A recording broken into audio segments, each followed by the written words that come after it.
Hi, folks. How are you? Today is the ninth day of August 2024. It's about almost 3 o'clock in the afternoon on a Friday. I hope you are well. Um, we're going to talk a little bit about what happened or is happening in the United Kingdom. We touched on it yesterday on Scotty's Sideshow yesterday afternoon, and I did a little bit of coverage, and I actually wrote a little something about it yesterday afternoon before the Scotty's Sideshow thing. And we talked a little bit about it, Scotty's Sideshow. We talked about the destabilization campaign that was taking place. And I posited a theory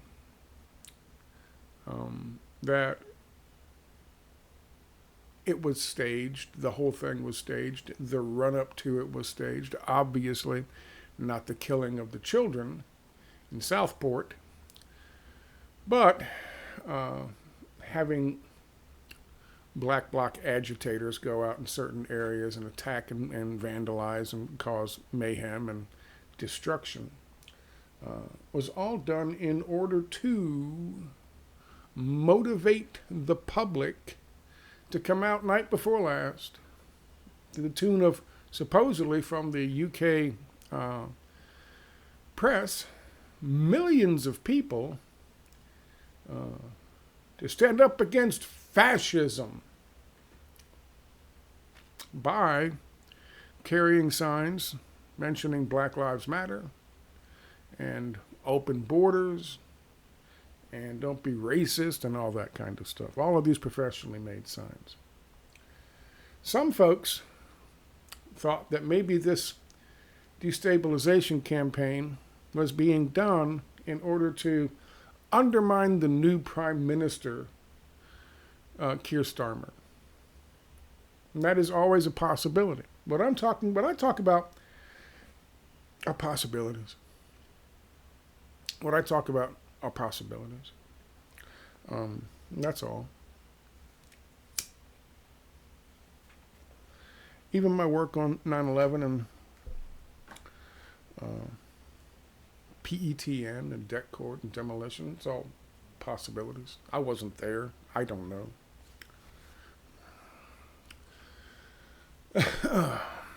Truly, that's a possibility. However, there's another one.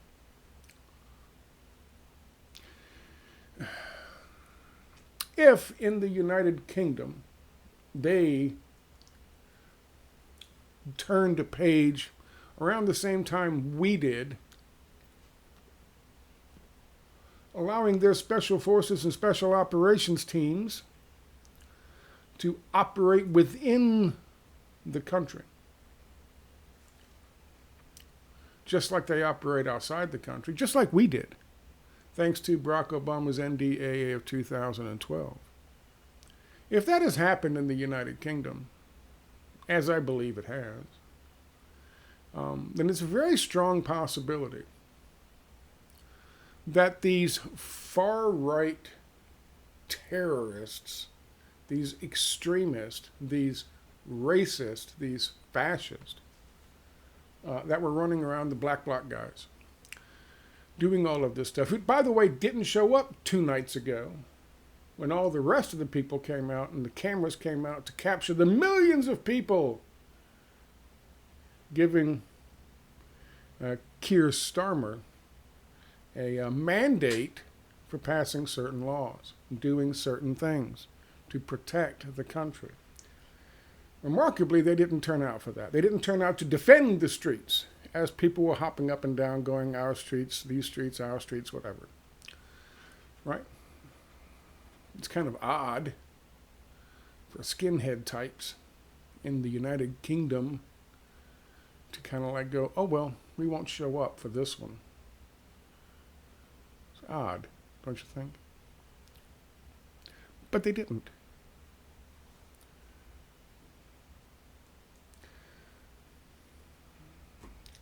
If you understand what irregular warfare and unconventional warfare is, as I sort of do. I've got my head, I've got my head wrapped around it as much as I think somebody from the outside can. Again, I am not a military professional. I am not a military expert. I don't study warfare tactics. I am neither a fan nor a detractor. I am simply a journalist. But I understand what irregular warfare is.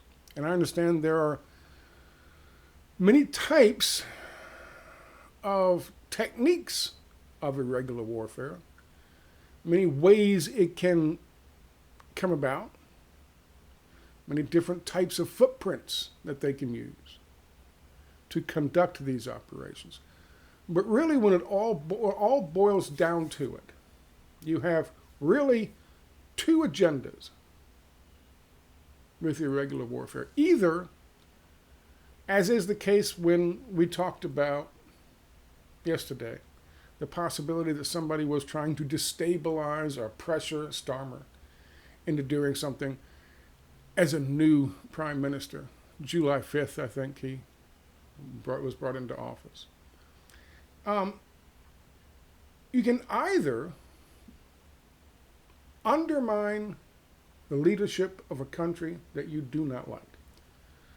That is one agenda that you can hold with irregular warfare. But there is a countervailing one. There's one on the other side, the flip side of that. And you can use irregular warfare in support of a government that you do like. I hope you see where I'm going with this. Herr Starmer, that's what we'll call him now. Herr Starmer, not Kurt Starmer. Herr Starmer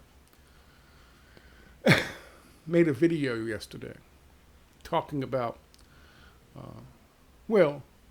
warning the people of the United Kingdom that they can now be arrested for Facebook posts, for memes, for saying the wrong things.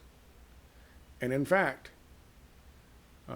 arrests have been made following the riots. Now that they have the mandate from the public, look at all these people out on the streets. Now that they have a mandate from the public,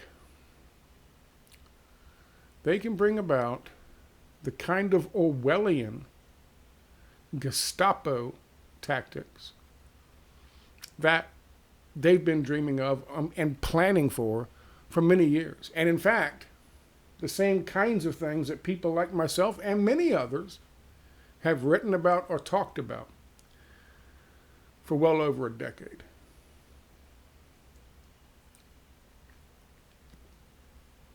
All because some Black-bloc agitators got out and kicked up a ruckus. So now, of course, people in the United Kingdom can be arrested for writing the wrong things. Think about that. Let that sink in. As we are moving to the Great Reset, as we are moving to the New World Order, as we are moving to, in September, they're going to be having some kind of another launch party attempt for the World Health Organization's pandemic treaty, where they are expecting it to be ratified by a number of nations at the last minute, because they really need to get that thing done before the next pandemic of 100 years.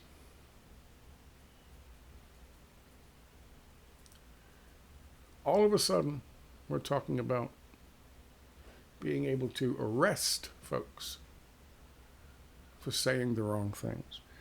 Now, there have been arrests in the United Kingdom. One woman specifically, I think I covered, I posted a link to an article. There have been arrests here. There was a videographer and an independent news individual, I think a YouTube channel or Rumble or something, who filmed some, I believe, also Black-bloc agitators, supposedly on the pro-Palestinian side, vandalizing more shit and painting more shit and saying horrible things. And of course, this guy was out there filming it. He was arrested by local police. Whether or not he was involved in that, and whether or not he was actually on our side or not on our side, it really doesn't make a difference because the precedent is set. Same thing is happening here. I'll give you another example. A guy who, for all extents and purposes, calls himself a journalist now. And of course, he is a journalist now, Scott Ritter. Being harassed and having his property sifted through by the FBI for doing nothing other than reporting on what's going on in a learned way with his professional experience on what's happening in both Ukraine and Gaza. Folks are cracking down, boys and girls. Folks are cracking down.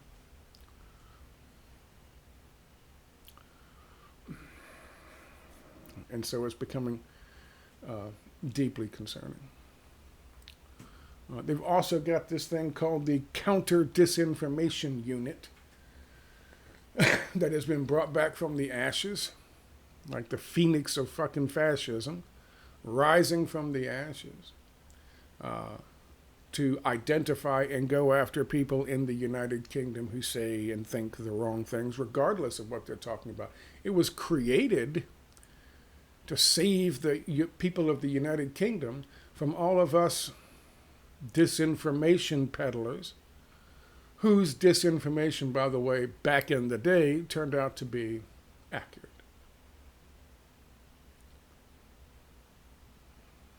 The disinformation that we were peddling might have caused some people to rethink the possibility of getting, I don't know, a COVID-19 vaccine, or specifically, more specifically, in my case at least, an mRNA, Pfizer or Moderna COVID-19 vaccine, and chosen to go a different route.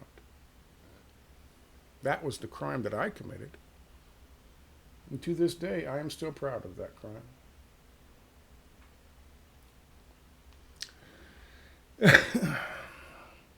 That's what the Counter Disinformation Unit in the United Kingdom was set up to do. Protect the good folks like yourself from me. And more importantly, more influential people, scientists, researchers, epidemiologists, people who know, people who do research, people who involve themselves in looking at the details and actually reading the studies and publishing the studies, evaluating the studies, evaluating the products, and trying to tell people to give them the ability to actually have informed consent, or at least be able to make informed decisions about their own health care, which is something that I thought Nuremberg established a long time ago. But no, we can't have that. So all of a sudden now, we have a number of things popping up on this side of the pond, on that side of the pond. All of a sudden now, we have a number of things popping up that are distressing. And for those of you out there who think Herr Starmer might be on our side, just getting pressured by this irregular warfare campaign, I'm not entirely sure that's what happened. Again, this is a hypothesis. What is it based on? Well, here he is.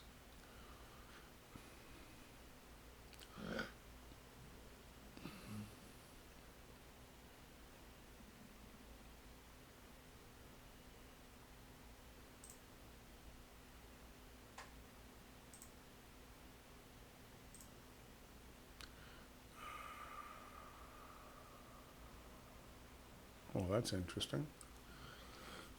Where did that go?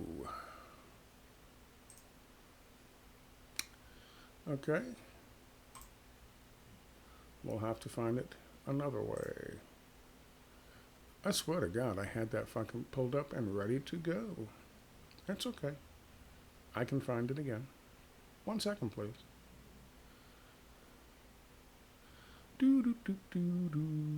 Sorry. This is my category heading of irregular warfare. And there's a bunch of information here you can find. All types of irregular warfare information. There's something that I wrote back in 2015, I do believe. Here it is. I posted it a year ago. I might repost it again just so you guys can have a look at it. This is something that I wrote a while ago during the Obama days, talking about what irregular and uncontroversial and unconventional warfare is. Operations conducted by, with, or through irregular forces in support of a resistance movement and insurgency or conventional military operations. That is unconventional warfare.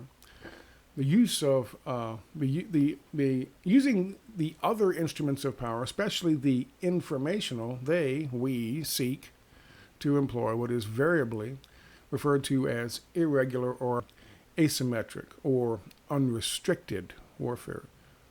Even when violence is joined, direct methods are generally avoided for the classic techniques of guerrilla warfare, terrorism, sabotage, subversion, and insurgency. That's from our definition, 2008 Army Special Forces report. Talking about using terrorism, sabotage, insurgency, kidnapping. By the way, there's a whole list down here. There's a whole list of the things that they consider viable techniques. Of course, even including narco trafficking, illicit arms dealing, all sorts of things. This is an interesting article, and it's a long fucking take on this. And it's kind of a deep dive into it, and I'd strongly recommend you take a look at it.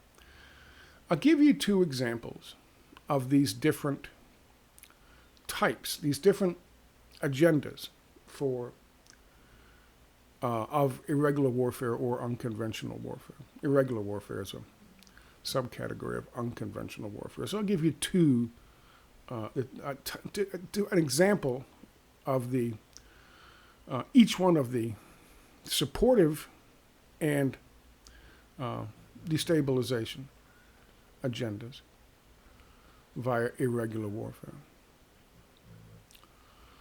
Here's the article. If you want to just slow down the video and read it yourself, and stop the video and read it yourself, or there'll be a link to it below. This is just one of many things that I've written on it. Let me give you the example. ISIS. Barack Obama had a problem. His predecessor had signed a deal to leave Iraq. And the people of Iraq wanted us out. We wanted out. Barack Obama himself had said it was, quote unquote, the wrong war. The right war for him was Afghanistan. Of course, neither one of those were the right war because Afghanistan had nothing to do with 9/11. So he was in a pickle. We had to pull out. So as we were leaving, the people who were on that deck of cards, those wanted people that hadn't been assassinated, murdered by us during the occupation, were getting together with other military and former police leaders, officers, and making plans. And by the time we started actually pulling out and getting out and all of our people were gone, they were already organized. They organized something called the General Military Council of Iraqi Revolutionaries. Basically what that was is the Baathists had decided, fuck the puppet regime we put in place. The people don't want them. They're stealing the resources from fucking Iraq. Not just the oil, but also the antiquities. Everything. And the culture, and the heritage, and the education level, and the brain drain. So they were to take their country back. And they started. And they were working their way towards Baghdad. Over the course of about 9 months, it had become a really big problem. And Barack Obama was going to have to go back in to the wrong war, President Peace Prize, and re-engage in order to just simply keep Iraqis from retaking their country. This is a bad look for Barack Obama. Obama God. So they created something called ISIS, the ISIS crisis. And they staged a whole bunch of beheading videos, and they did this and they did that. What they did was, they never talked to you about the General Military Council of Iraqi Revolutionaries. No. It was all ISIS, and they were terrorists because we have the fake video beheadings, and so everybody got on board, even the left. Barack Obama could have butt raped a puppy, and his opium addict fucking fans would have looked the other way and not cared. They didn't really need to go that far, but they did. That was an example in order to justify, give him cover for going back into Iraq. You understand? That was irregular warfare being carried out, mostly nonviolent, a lot of fake videos, but there were some attacks, on things that the General Military Council of Iraqi Revolutionaries weren't attacking, but they had to do some things and have the cameras there and go, oh, Lord, look what they did. So they had some of that. But for the most part, it was a non-violent example of irregular warfare in support of our puppet regime in Iraq. At the same time, I'll give you the example number 2. Here's example number 2. That was the in support side, and this is going to be the destabilization side. Same fucking group. Now they have ISIS. And ISIS, for some reason, we have to go fight ISIS. But ISIS, for some reason, is a whole bunch of Takfari and Salafist Saudis, which are far-right Republican Islamists who hate fucking socialism and the idea of socialist stuff that Islam and the Muslims like. So, who knows? So, which we usually get to do our, destabilization campaigns. All of a sudden, ISIS, who we're fighting in Iraq, are also just next door in Syria, taking out all these people and taking out all these areas and taking out all these towns who are in support of Assad. We're trying to regime change Assad. We're trying to get rid of Assad. We want Assad out so we can chop up that land and chop up that central bank and get those assets. You understand? So suddenly, ISIS, we're fighting ISIS over here because ISIS evil. Over here, ISIS is fighting the guy we hate for no apparent reason. They just popped up out of nowhere and said, okay, now we're going to do this and we're going to attack these people who are in support of maintaining Syria for Syrians.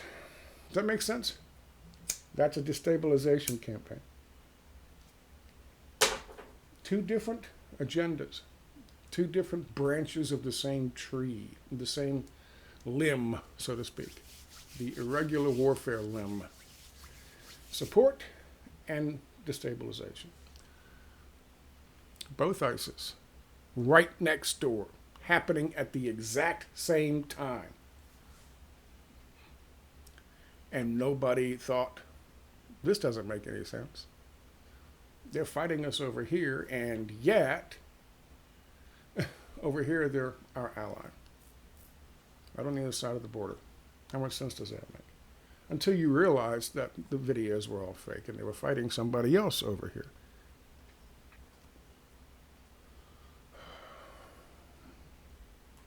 Two different things. I'll post a link to this down below. You can take a look at it. Secret government agency. Secretive COVID-era spy agency brought in to monitor social media during riots. That's right, boys and girls. This is, of course, a counter-disinformation unit.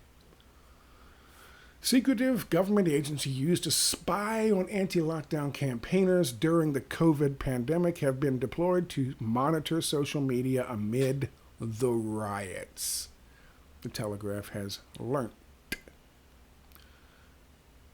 The Counter-Disinformation Unit, CDU, now rebranded as National Security Online Information Team, same thing, has been given the task just months after MPs called for independent reviews of its activities. Campaigners have expressed concern that NSOIT, or the Counter-Disinformation Unit, is playing a central role in the riots' response, despite outstanding questions over whether it is fit for this purpose.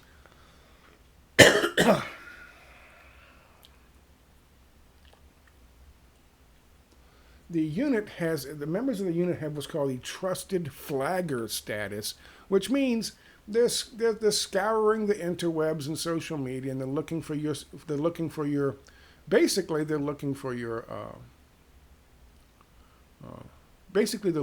memes.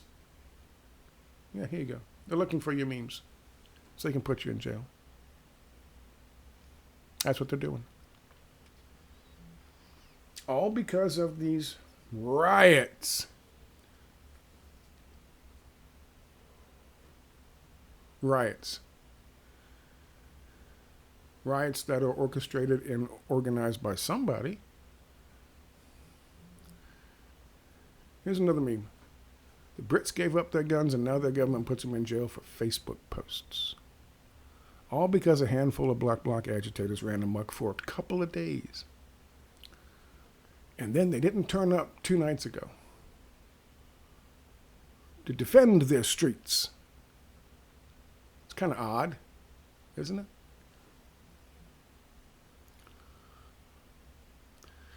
Here is the video that I wanted to share with you. This is Starmer, if you will. I think it's really important that we maintain high alert. I've always been here at the control room of the Met looking at what's essentially the nerve centre, but my message to the police and all of those that are charged with responding to disorder is maintain that high alert. I'm absolutely convinced that having the police officers in place these last few days in the right places, the swift justice that's being dispensed in our courts have had a real impact. Swift we have justice. to stay on high alert going into this weekend because we absolutely have to make sure that our communities are safe and secure and feel safe and secure. The start of the football season in England, is that going to make things harder or easier, do you think? I think there are a lot of things in the mix this weekend. But of course, whatever the challenge, we have to rise to it. And that's why I've had Cobra meetings. That's why I've been talking to the police today about their plans for the weekend. Yes, football is added into the mix. There are other things in the mix. But our focus has to be absolutely solely on the safety and security of our communities. And that's exactly where it is. The Mayor of London, Sadiq Khan, has said the online safety bill is not fit for purpose. What plans do you have to look at that again? In relation to online and social media, the first thing I'd say is this is not a law-free zone. And I think that's clear from the prosecutions and sentencing. Today we're due sentencing for online behaviour. That's a reminder to everyone that whether you're directly involved or whether you're remotely involved, you're culpable and you will be put before the courts if you've broken the law. And so that's happening today, that sentencing. I do agree. That's happening today, that sentencing. They want you to know that you are culpable, whether you are directly involved with the Black-bloc agitators wearing the masks, or you are indirectly involved, writing your opinions on social media. Or, say, posting memes. Starmer has no problem saying that. Starmer clearly has no problem saying that. And he is out with this statement. I mean, lickety-split. Lickety-split. It's almost as if all of this was done because they had a need. And what was the need? They need to be able to get ready for readying the public to accept, I would say, in the United States, it's unconstitutional. I know that the United Kingdom has a constitution. I assume that they have the freedom of speech and the freedom of the press. I assume that. I'll use the term unconstitutional because I am not an expert in law and the Constitution of the United Kingdom. But I will use the term unconstitutional. They knew they had a problem coming up. With all the shit that's about to hit the fan, they needed to make sure that the people had given a mandate to violate their constitutional rights to free speech, for fear that it could incite, a meme could incite a riot. A riot. Not that it would incite acts of terrorism or the next 9/11 or the next 7/7, but it might incite 20 guys to go break some windows someplace downtown. They have to violate and give up their constitutional rights to freedom of speech and freedom of the press. How convenient for Starmer, Herr Starmer, Kerr Starmer. How convenient for him. Much like with Barack Obama, with the ISIS fake fucking beheading videos. How convenient for him. They had a problem. It was gonna create an issue. They needed a solution. They needed a crisis that would lend itself to being fixed by this. Well, there's a line we have to talk about. We've got to give up some of our constitutional rights for security. There's a line in there someplace. And poof, they get it. Some could look at that as an example of a case of irregular warfare. Non-violent irregular warfare being carried out in support of an agenda item that the government needs to fulfill. Some could. Another aspect of this was the issue of new legislation they wanted,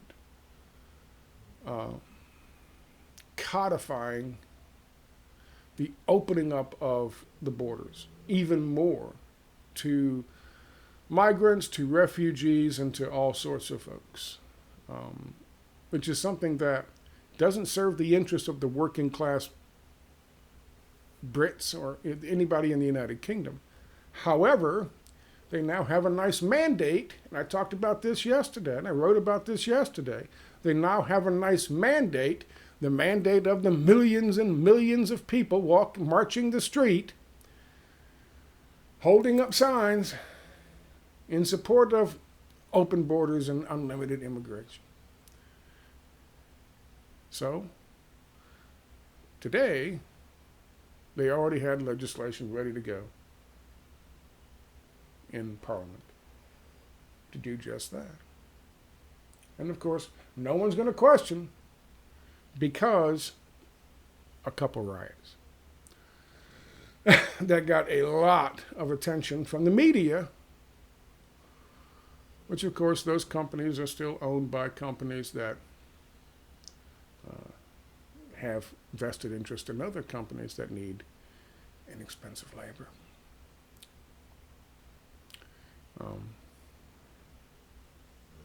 This is all, I don't know, again, this is hypothetical,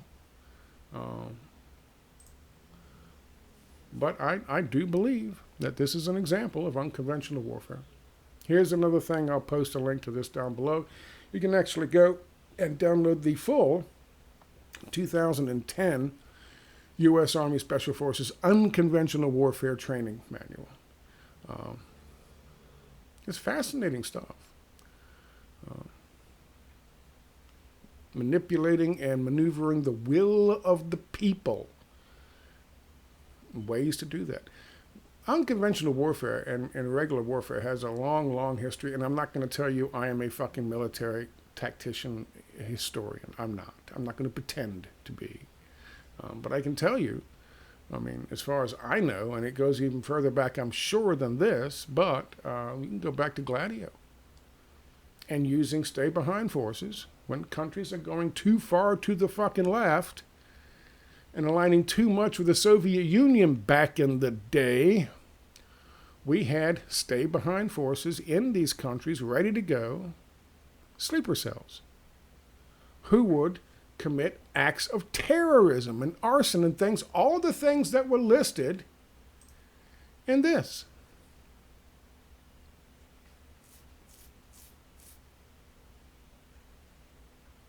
Psychological warfare to terrorize, demoralize, and subvert their opponents.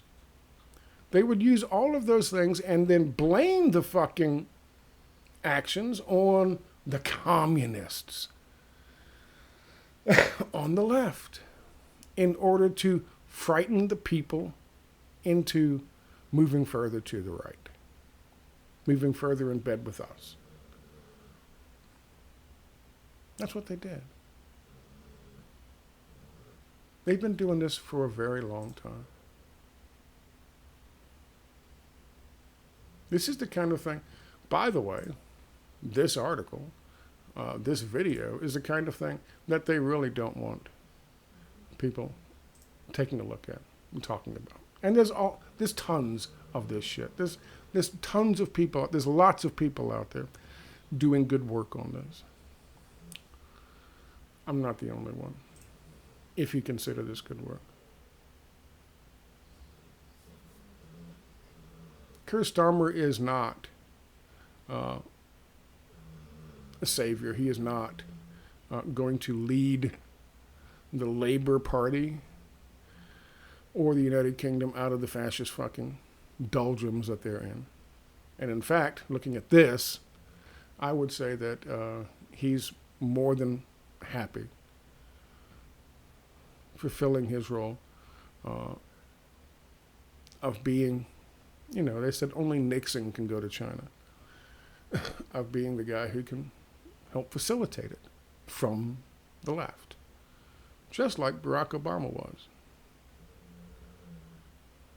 I mean, we slipped into a fascist state. Dick Cheney, the real president, after 9/11, said we have to walk on the dark side for a little while. Did we stop walking on the dark side when Barack Obama, the change president, came into office? No. It got worse.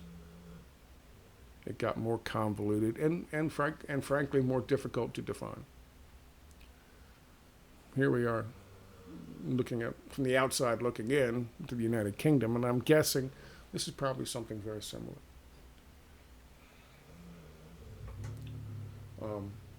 That's a scary moment. This is a scary moment in UK history and in ours. You know, things are going to get wild. Shit's going to happen. They need to lock us down again with the next pandemic of 100 years. That happens 3 years after the last pandemic of 100 years.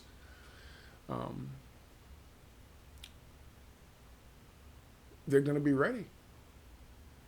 The biggest problem they faced was the inability to control social media and websites like this and information. And of course,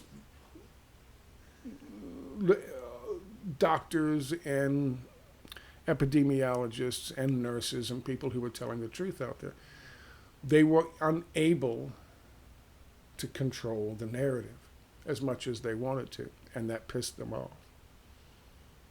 That was something they learned with the SARS-CoV-2 beta test. They are making adjustments. That's what it seems like to me.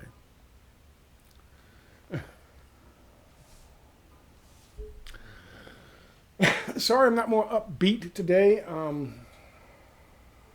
My bronchitis is back, so even though I'm now on a different antibiotic. So I'm still in a holding pattern on my knee, so we'll see what happens with that. Anyway, it's Friday. I hope you guys have a good Friday, have an enjoyable Friday, and I will post this, and I will talk to you tomorrow at some point in time, hopefully in the morning. We'll do that in the morning. I was just kind of putzing around the house and cleaning and being sick and feeling sorry for myself because I'm sick still. But anyway, that's what I got for you today.